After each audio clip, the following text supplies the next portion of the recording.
Well, you know, the coverage of Bernie Sanders is interesting because it almost always, right up in the lead, right up at the top, it mentions that he's a socialist. Some of the most remarkable Americans, maybe even some of your heroes, were socialists.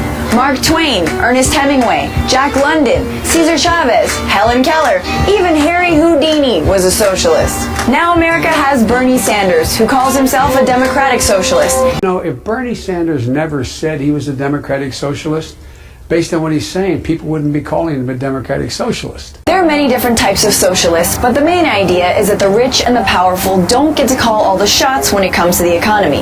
If you go to a Bernie Sanders rally, he's not speaking to socialists. He's speaking to American citizens. They are nodding their heads, and they are buying 99% of what Bernie Sanders is saying. He has enormous crowds. He has enormous support. The demographic skews very young, which is really what you're looking for to get people actively involved in politics. The populist Vermont message has millions of followers around the country. Bernie Sanders is out there expanding the electorate, bringing more people into the party. And you know what? That's the same path that Barack Obama used to win the nomination. The electorate. That is playing the game of addition, not subtraction. Bernie is speaking to a yearning that is deep and real, and he has credibility on it. And that is the absolute enormous concentration of wealth in a small group of people, with the middle class now being able to be shown being left out. It's almost like socialism is fine if it helps the rich, but terrible if it helps everyone else. So, you want to call me a democratic socialist because I believe that health care is a right and that it is absurd for the United States of America to be spending almost double what any other country on earth spends per person. Fine, call me a socialist. I accept it. If democratic socialism means that every person in this country should be able to get a higher education regardless of the income of their family, yeah, I'm a democratic socialist. I think it makes a lot more sense to be investing in our young people, or all working people, by the way, so they can get the education they need rather than giving tax breaks to billionaires. People want to criticize me for that? Go for it. That's fine. I accept it. That's what I believe. So again, call me a democratic socialist.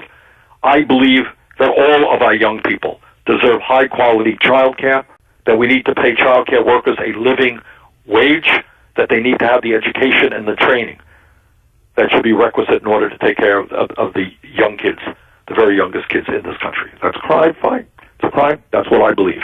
Call that democratic socialism. You could call it big government socialism or just looking out for one another. No one questions Bernie's authenticity on those issues. Would he be a good president? I think he would be. The foreign policy part of it is not his strength, but I think he could handle that. But here's the thing that no one will tell you. America is already socialist. President Franklin Delano Roosevelt implemented a series of programs that put millions of Americans back to work, took them out of dire poverty, and restored their faith in government. He redefined the relationship of the federal government to the people of our nation. He combated cynicism, fear, and despair. He reinvigorated democracy. He transformed our country. And that is exactly what we have to do today. And by the way, almost everything he proposed, almost every program, every idea he introduced was called socialist.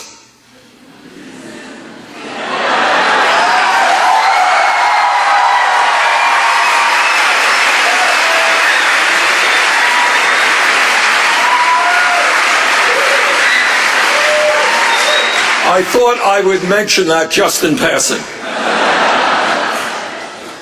In the end of the day, socialism is as American as apple pie.